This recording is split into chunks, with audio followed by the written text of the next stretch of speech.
Hello दोस्तों, आज हम लोग एक और नए फ्रेश वीडियो लेकर आए हैं फैंटेसी के ऊपर, आरएमजी के ऊपर, रियल मनी गेम के ऊपर जो बैन हुई थी 3 दिनों के अंदर। इस वीडियो के टॉपिक में हम लोग एक और वीडियो लेकर आए हैं। इसलिए लेकर आए हैं क्योंकि आज डेट है 8 सितंबर। आज जो है हाई कोर्ट में सुनवाई होने वाली थी और क्या सुनवाई हुई है, क्या आगे डेट निकल के आई है, सब चीज मैं आपको इस वीडियो के अंदर बताऊंगा। तो इस वीडियो के अंदर मैं बताने से पहले आप लोग पहले मुझे जान लीजिए। मैं आप लोगों का दोस्त सुमन कुमार झा स्वागत करते हैं आपके अपने ही यूट्यूब चैनल फैंटेसी क्यूटी में। 5 क्लिप निकल कर आई है, वो पांचों क्लिप आप लोगों के सामने रखूंगा, तभी आप लोगों को समझ में आएगा क्या ही फैंटेसी का कोई फ्यूचर है या नहीं, या ड्रीम इलेवन का कोई फ्यूचर है या नहीं। वो सब चीज मैं आप लोग को बताऊंगा। तो जो सभी अभी तक हमारे यूट्यूब चैनल पर न्यू आए हो तो चैनल को सब्सक्राइब करके बेल आइकन को ऑन कर लीजिएगा, ताकि क्रिकेट एंड फैंटेसी से रिलेटेड कोई भी नोटिफिकेशन आए तो सबसे पहले आपके पास जा सके। सबसे पहले आप लोग ये क्लिप देखिएगा जो कि नरेंद्र मोदी ने ट्वीट किए थे आज से 4 दिनों पहले। उन्होंने लिखा था, We care about the well-being of our youth. That's why we have taken a big step to stop online money games. इसका मतलब हुआ कि हमें आज के युवाओं के बहुत ही चिंता है, जिसके कारण मैंने ऑनलाइन गेम्स को रोकने के लिए बहुत ही बड़ा कदम उठाया है। नरेंद्र मोदी ने 4 दिनों पहले ये ट्वीट किया था अपने ट्विटर अकाउंट पे, लेकिन जब उसके कल होकर जीएसटी जो चार्ट निकल के आती है, वो जीएसटी चार्ट में क्या निकल के आती है वो भी आप लोगों को स्क्रीन पे दिख जाएगा।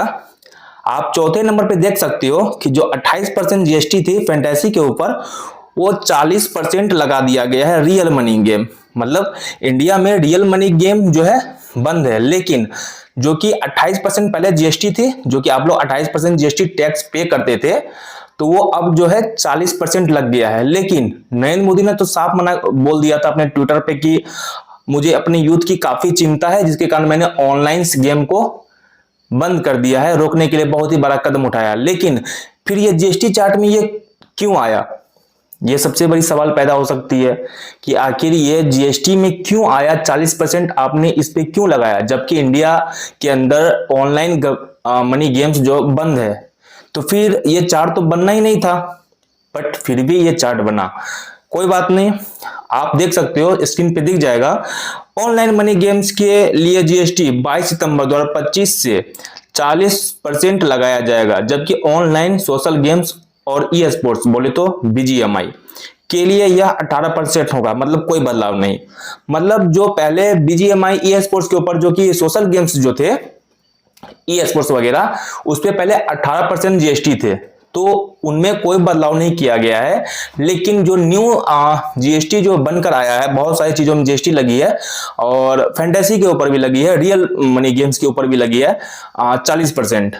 तो और ये जो न्यू जीएसटी रूल जो आया है ये 22 सितंबर से फॉलो किया जाएगा। लेकिन जब इंडिया के अंदर फैंटेसी बिल्कुल बैन है, तो फिर कहीं से तो चांस ही नहीं बनता कि 40% जीएसटी पे करने का। ये चार्ट में क्यों आया, ये सबसे बड़ा क्वेश्चन हो सकता है।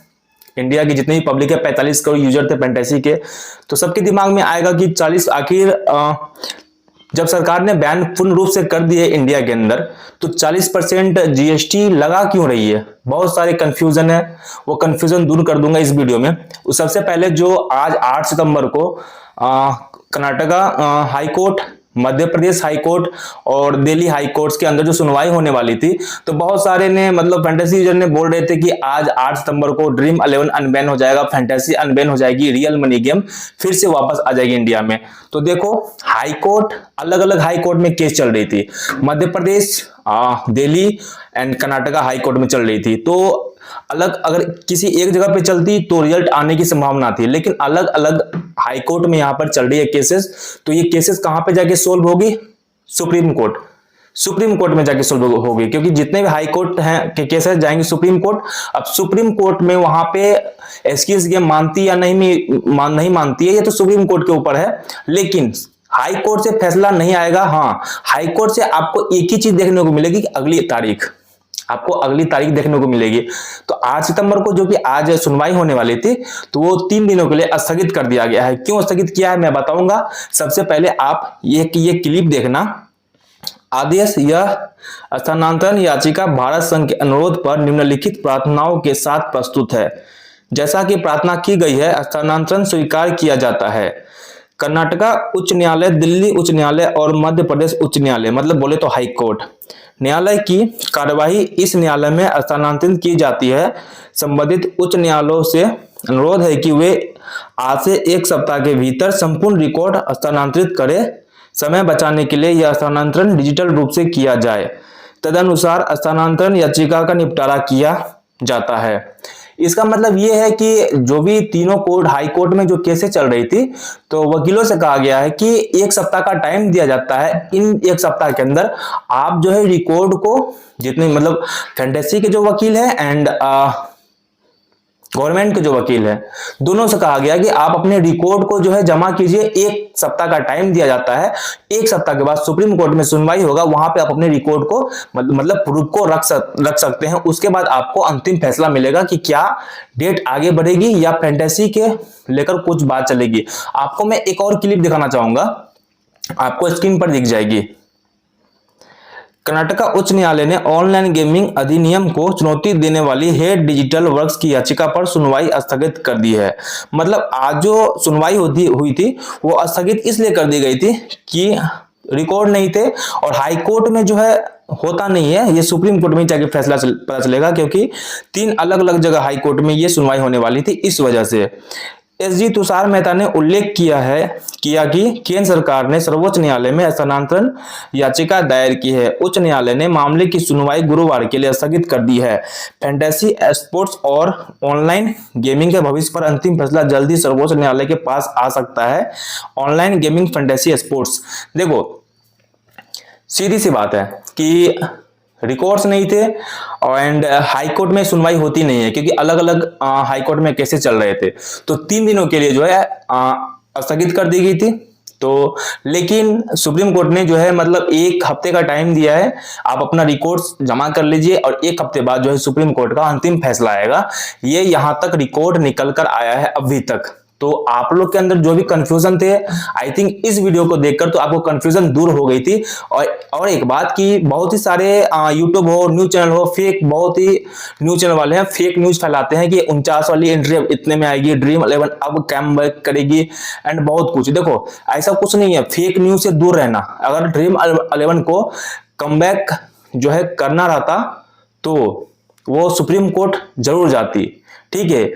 सरकार ने सीधा बोल दिया था कि 40% जीएसटी लगेगी फैंटेसी के ऊपर। ये 18 तारीख को न्यूज निकल कर आई थी। मैंने आपको पिछले वीडियो में जो है मैंने आपको स्क्रीनशॉट भी दिखाया था, उसके कल होके जो है बैन हो गई थी फैंटेसी। देखो 40% जीएसटी लगती है तो यूजर्स नहीं खेलेंगे, क्योंकि टैक्स नहीं है, ये जीएसटी है। अगर आप 100 रुपए पेमेंट ऐड करते हो, डिपॉजिट करते हो, तो 40 रुपए जो है वहीं पे जीएसटी कट जाएंगे, आपके बचेंगे 60 रुपए। तो कोई भी खेलना पसंद नहीं करेगा। और ये बात ड्रीम 11 के ऑनर सीईओ जो है हर्ष जैन को पता थी। अगर 40% जीएसटी लगती है तो यूजर्स नहीं बचेंगे और यूजर्स खेलेंगे नहीं और कंपनी घाटा में चली जाएगी। मतलब सरकार का पूर्ण रूप से यहां पर बंद करना है दबाव डालकर, ठीक है, क्योंकि 40% रहेगी तो यूजर्स खेलेंगे नहीं, यूजर्स टिकेंगे नहीं, जिसके कारण कंपनी ऑटोमेटिक जो है बैठ जाएगी। तो दोनों तरफ से यहां पर सरकार का जो है अपना तंजा जो है कसी हुई है, जिस वजह से ड्रीम 11 ने सुप्रीम कोर्ट नहीं गई।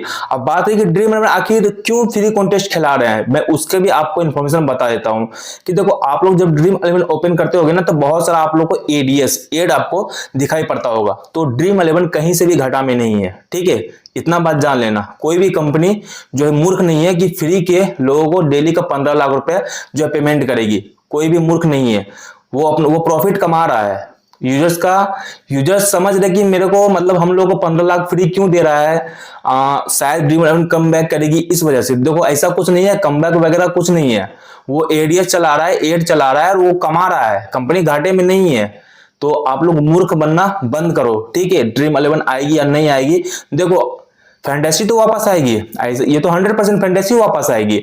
ई स्पोर्ट्स जो है पबजी बैन हुई थी 2020 के अंदर, तो बीजीएमआई आई थी कि नहीं, फैंटेसी वापस आएगी, रूल्स ऑफ जो है कंडीशन के साथ आएगी, लेकिन आएगी जरूर, लेकिन बट टाइम लगेगा।